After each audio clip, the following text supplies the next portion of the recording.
encontrei, me perdi, não me achei, já nem sei. Te procurei, já não te encontrei, me perdi, não me achei, já nem sei. Andava pelo vale da sombra da morte, não me saciava, qual era a minha sorte? Andava pelo vale da sombra da morte, não me saciava, qual era a minha sorte? Mas o teu amor me atraiu. Estou aqui, em teus braços.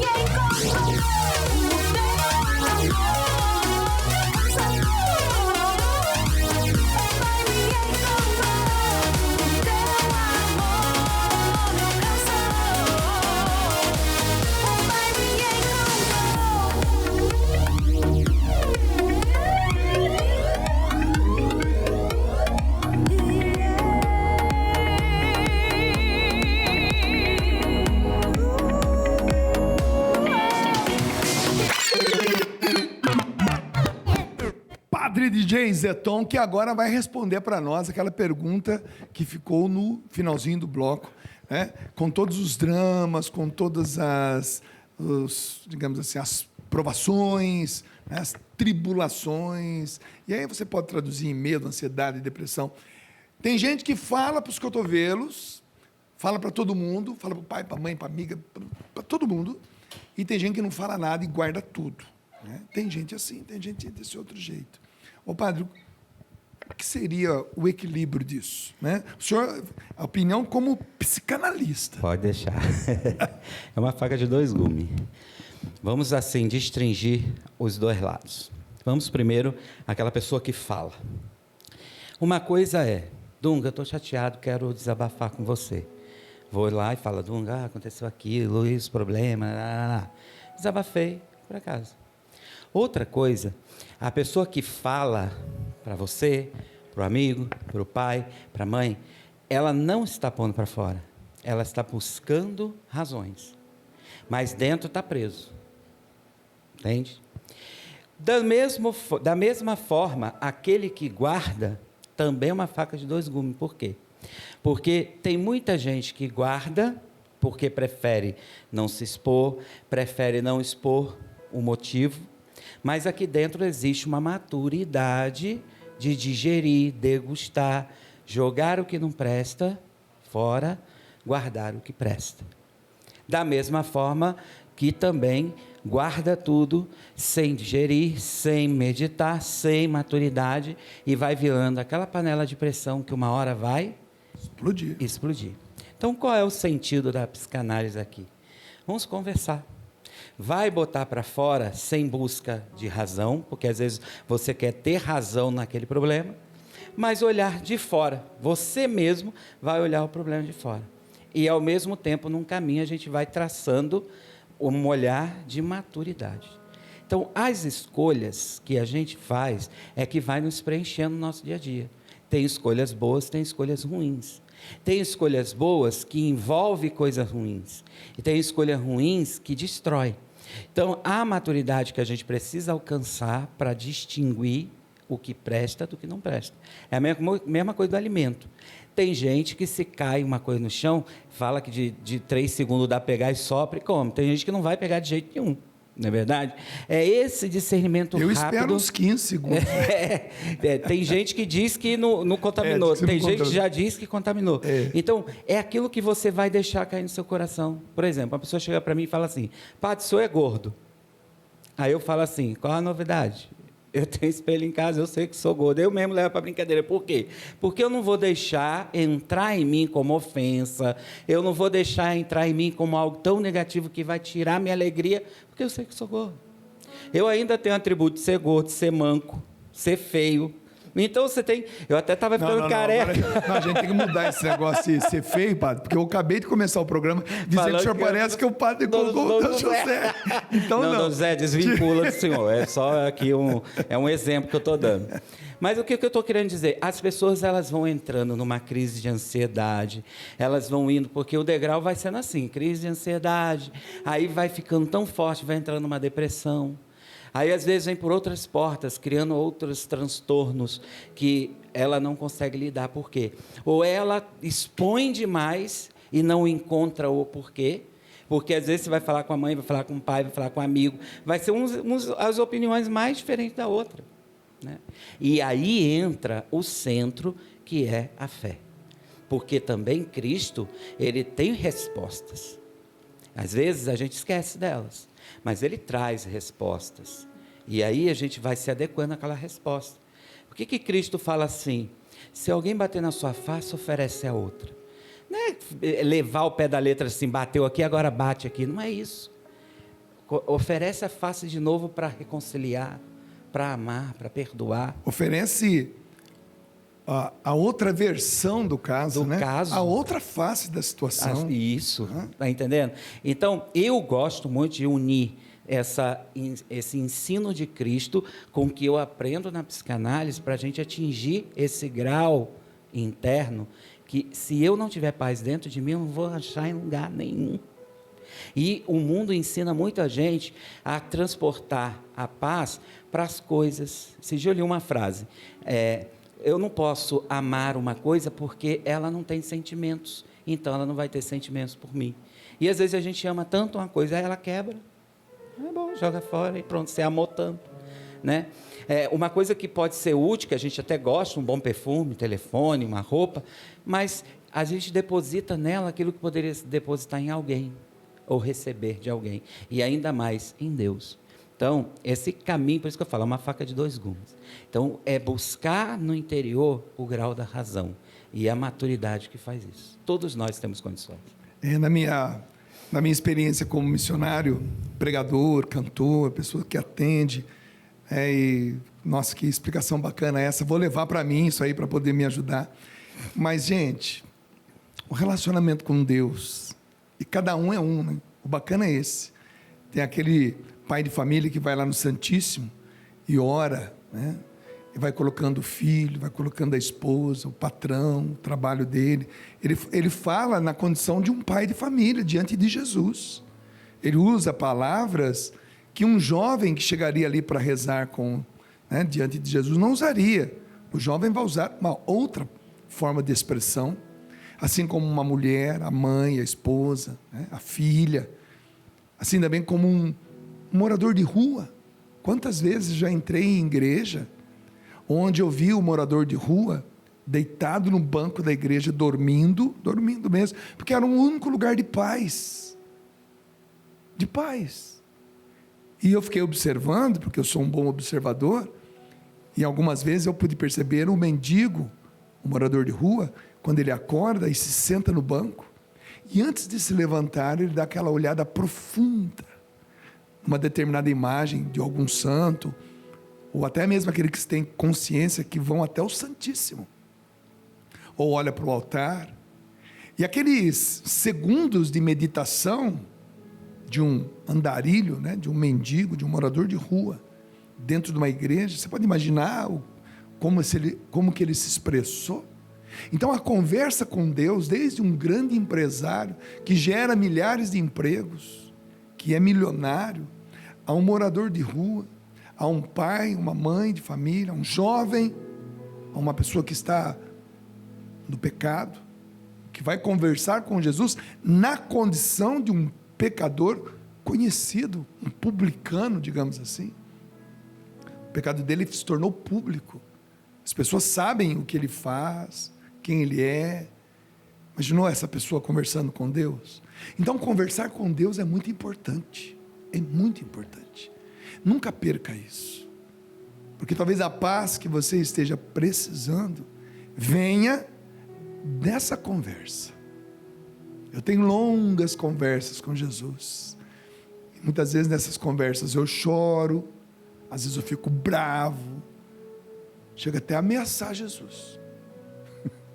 Depois eu dou risada, né? E vejo o mico que eu estou pagando. Né? A gente se perde, né? É impressionante. Eu brigo com Santa Teresinha, que sou apaixonado por Santa Teresinha. E aí um dia eu fiquei bravo com ela, virei ela de costas para a parede. Você vai ficar aí até você resolver meu problema. Aí depois eu fico com dó, eu volto lá e ela fala, você sempre vem, você está com Deus aí e sabe de tudo. O importante é conversar, gente. É conversar com Deus. É maravilhoso isso, viu? É maravilhoso. Um dia uma jovem, Dunga, ela chegou para mim e falou assim, padre, eu trabalho numa situação, ela trabalhava numa situação de promover o pecado, de coisas de sexualidade, essas coisas. É o sustento da minha vida. Eu tenho salvação? Aí eu falei para ela, olha, todo aquele que se arrepende tem salvação. Ela virou e falou, então não tem, saiu chorando. Aí eu fiquei refletindo aquilo, né? Que eu não condenei o pecado dela, o ato dela trabalhar, mas fiquei preocupado porque ela se condenou. E aí procurei numa outra posição e falei, é você com Deus que vai trazer sua salvação. Se hoje você tem esse meio de trabalhar, eu quis dizer para você que o que vai depender, quando você tiver tete a tete com Jesus, é o seu arrependimento, dos seus pecados, porque é isso que vai trazer a salvação. Mas você não pode se condenar, porque ele diz que a gente não pode se condenar. Quem vai julgar é ele. Aí ela, agora eu entendi, padre. Ficou em paz. Então, a gente muda a visão das coisas. A gente condena. E Jesus diz, não julgueis e não sereis julgado. Cuidado que a mesma medida que você julgar, você vai ser julgado. Então, a gente tem que ter esse olhar. Até onde vai eu, até onde vai Deus. As coisas se resolvem. Impressionante isso, padre. O senhor acabou de me dar também uma visão diferente, porque muitas vezes a pessoa tem consciência de que está fazendo coisa errada, como essa pessoa, né? Sabia que talvez o sustento dela, o dinheiro dela era proveniente de uma atitude ilícita. E pecaminosa, mas nem ela pode julgá-la, nem ela pode se julgar a si própria. O julgamento que eu faço de mim mesmo, nem esse julgamento eu posso fazer, porque eu vou me julgar de forma equivocada. Jesus vai me julgar. Até isso é uma atitude de humildade da nossa parte. Exato. É claro que essa relação é muito íntima e é muito pessoal e não é uma coisa generalizada, mas até mesmo o meu próprio julgamento, nem eu posso fazer. Porque nem eu tenho a visão, senão eu não procuraria um psicólogo. Exatamente. Não procuraria um psiquiatra, um psicanalista, querer saber resposta, porque nem eu mesmo me conheço. Exato. Como você mesmo disse, que você fica bravo com Jesus, é muito interessante, porque eu também às vezes fico bravo com Deus, eu falo assim, às vezes farol que fecha toda hora, a missa só começa quando eu chegar lá, só chega para o povo por mim, então só dá providência aí. Mas, por exemplo, se eu chegar e falar assim, Dunga, sai daqui. E você me conhece, vai saber que eu não estou falando bravo, não estou falando nada, só falei. Aquele lá vai olhar assim, nossa, como o padre foi grosso com Dunga. Entende? Uhum. Deus sabe o teor que está saindo. Uhum. Deus sabe o que eu estou fazendo, que nem eu sei. Por isso que o Espírito Santo vem me ajudar. Gente, tem matéria aí para você pensar, hein? Vamos fazer o seguinte, vamos para o Café Bolinho Teologia, o professor Felipe Santos, né? Você pode anotar aí, www.professorfelipesantos.com.br, tem muita coisa lá no site dele, viu, gente? Mas agora ele preparou um Café Bolinho Teologia surpresa para a gente. Roda aí para a gente ver.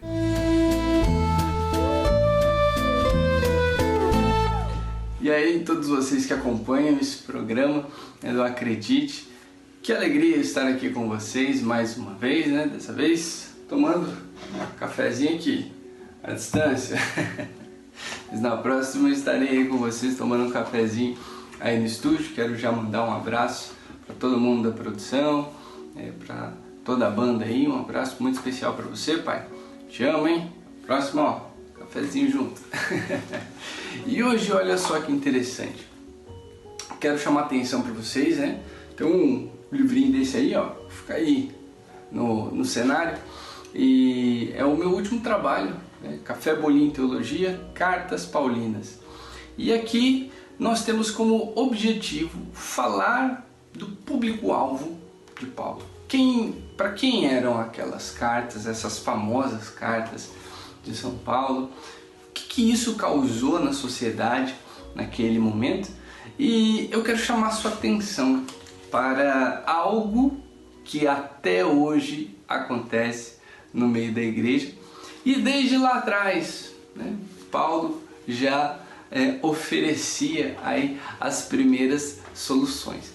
E eu queria que você, depois do programa, você abre aí a sua Bíblia, dá uma olhadinha na carta de Paulo aos Colossenses. Se você adquirir esse livro aí, no final aí do bloco tem o meu site aí que você pode entrar em contato. Mas olha só que legal, aqui nós temos um mapa mental com algumas informações sobre a estrutura, o ano, prováveis produções da carta. E aí é interessante o seguinte, nós temos algumas datas prováveis, né, da metade da década do ano 50 até o comecinho da década de 60. Paulo poderia ter escrito essa carta aos Colossenses, né, provavelmente ali ou Éfeso, ou Cesareia, ou até em Roma. Mas é interessante o seguinte, nós vivíamos um momento de dominação romana. E como diversas vezes já falamos aqui no Café Bolinho Teologia, mas é sempre bom grifar, reforçar essa informação, e talvez você esteja assistindo pela primeira vez também, né? Mas o Império Romano fazia o seguinte, você tinha ali diversos povos que foram conquistados pelo exército romano.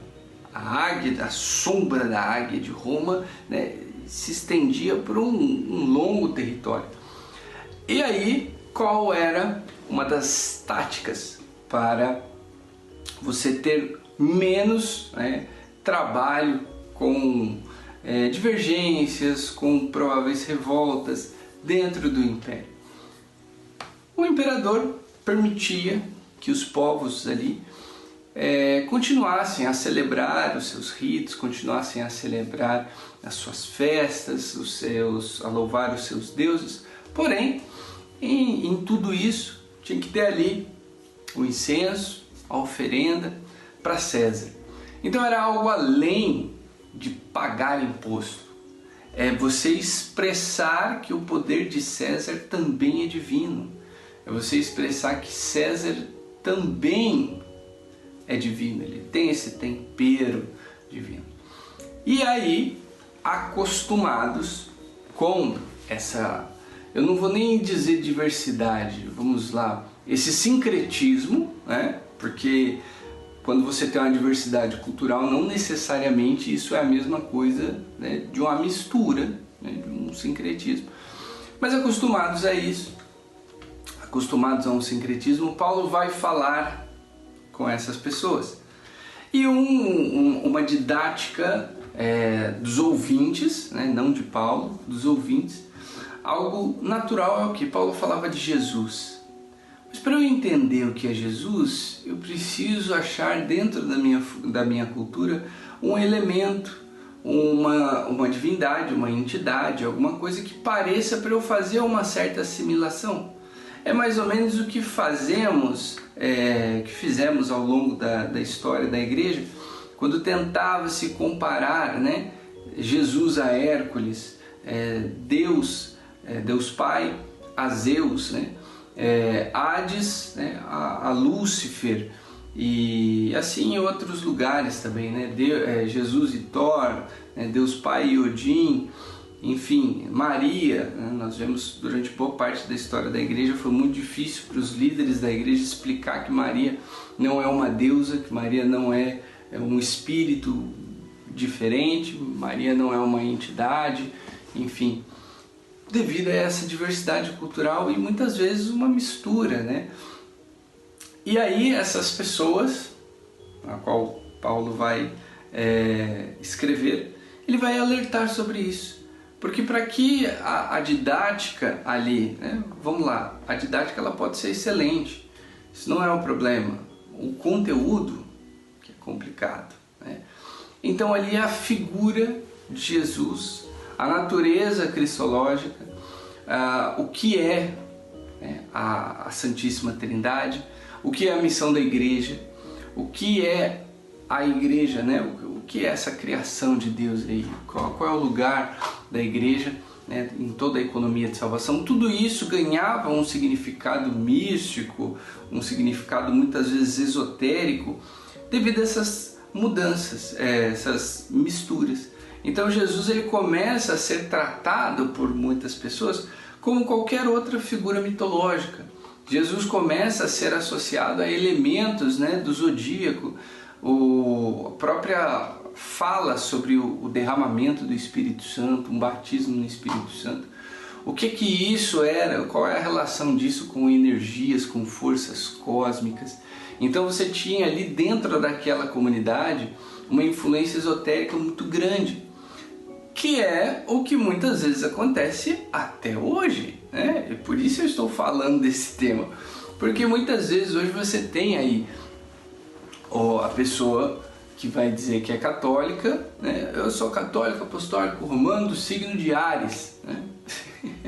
Eu sou católico e tal, mas você sabe como é que é o pessoal do signo de Gêmeos, né? Isso é bem característico ser assim. Então, esses elementos, né, que acabaram ao longo dos anos recebendo uma carga mística, uma carga sobrenatural, né, hoje ainda fazem parte da nossa sociedade.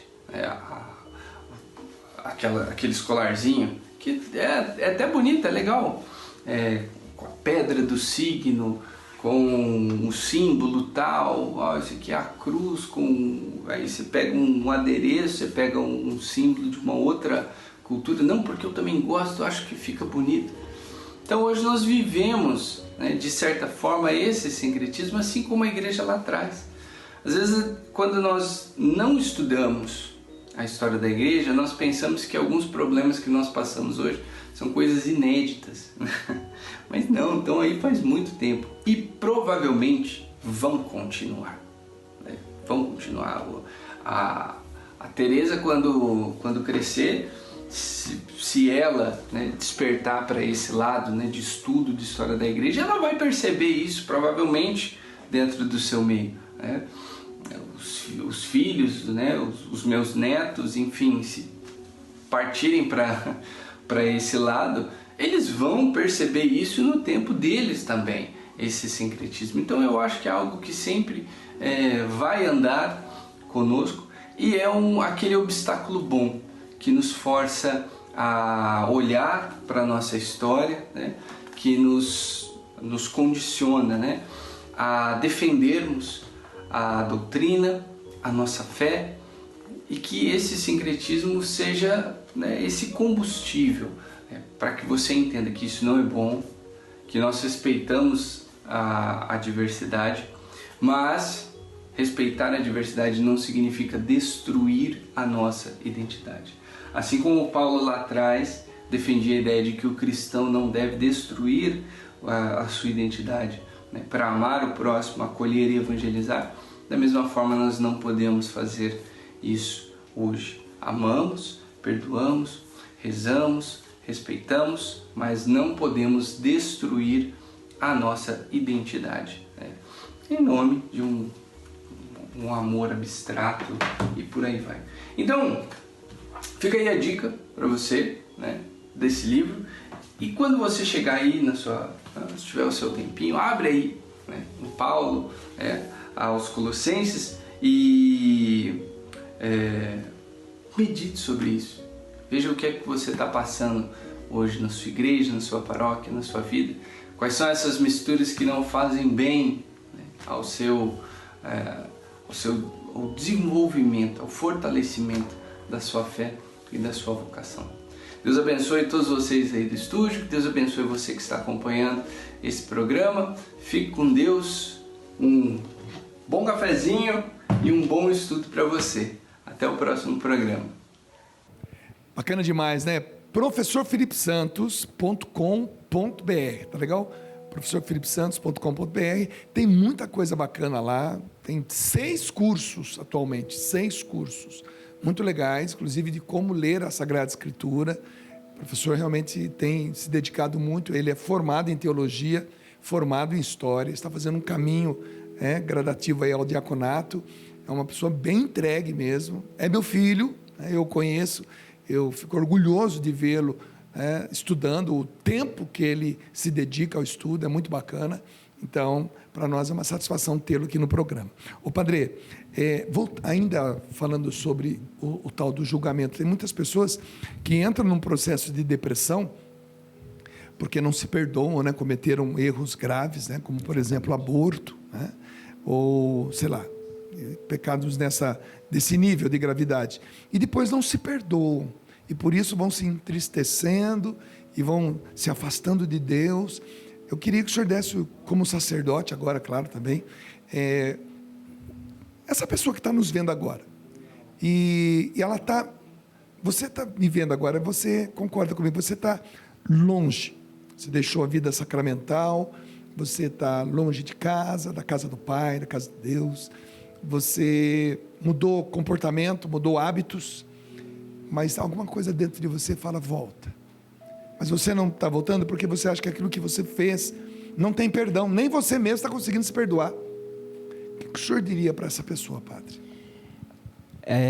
São vários passos, né? Mas tem que sempre ter aquele primeiro passo. Então, o primeiro passo é sair, porque a depressão ela vai me fechando. Eu vou me fechando, eu vou me fechando, eu vou me fechando. Quando eu vou ver, eu já estou fechado num quarto, já estou fechado para o mundo, já estou fechado para a família, estou fechado para todo mundo. Então, a primeira coisa é sair. Sair por quê? Sair deste problema. Porque a dor, ela vicia, igual droga. Então, a gente precisa buscar um remédio para esse vício. A dor vicia igual droga. Tem dor que ela é tão grande que gera uma outra dor para afagá-la, a mutilação. E assim vai, né, o derramar. Então, quando a gente vai conversar com uma pessoa, você, por exemplo, que está aí nos vendo, né, estando nesse grau, a primeira coisa é, então, joga para Deus. É um problema sério? Joga para Deus. A responsabilidade é dele, não é minha. Mesmo que for um pecado grave que você cometeu, mesmo que for um erro danado que você cometeu, joga lá nele. Deixa que ele vai resolver. Porque Deus, ele não é igual a nós. A gente cria valores das coisas. Às vezes eu pegar um copo aqui, jogar aqui e quebrar, para mim não vale nada. Mas às vezes para o Dunga vai valer muito. Pô, quebrou o copo do programa, chamar esse padre aqui. Começa um monte de julgamento. Deus olha diferente. Deus vê lá no fundo aquilo que nós não vemos e nunca na terra iremos ver. Então, primeiro passo, sai, joga para Deus. E aí você vai procurar auxílio profissional, um psicanalista, um psiquiatra, um psicólogo. Procure um padre para conversar. Melhor forma, procura alguém que é neutro. Alguém que vai ver diferente. Como eu sempre costumo dizer, às vezes você chega em casa de uma viagem, a casa está tão bagunçada que você não sabe por onde começar, chama a empregada, ela começa.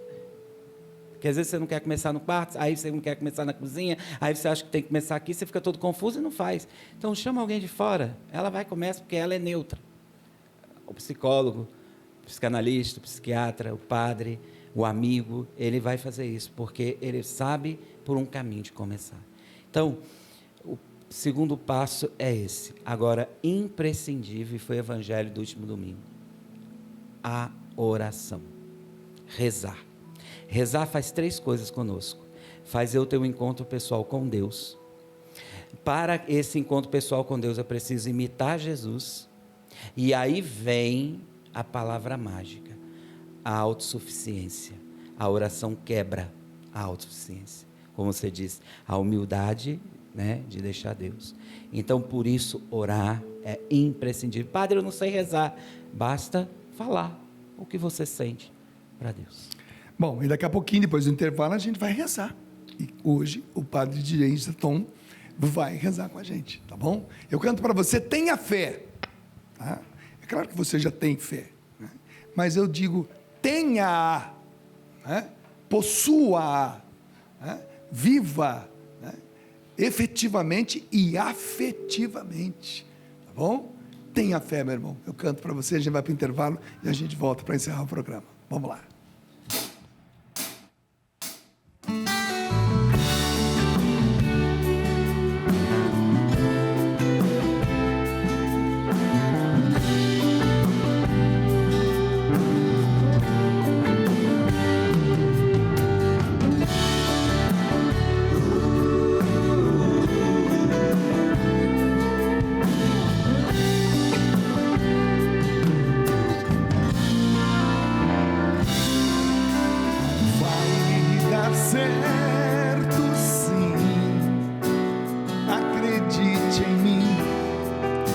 As portas vão se abrir, Deus vai mostrar a qualquer momento o fim do sofrimento. Um milagre em sua vida surgirá, a vitória está chegando. Sua vida Ele está transformando. Tenha fé, não duvide, o impossível é possível ao Senhor. Tenha fé, acredite, Deus começa a responder o seu clamor. Deus começa a responder o seu clamor.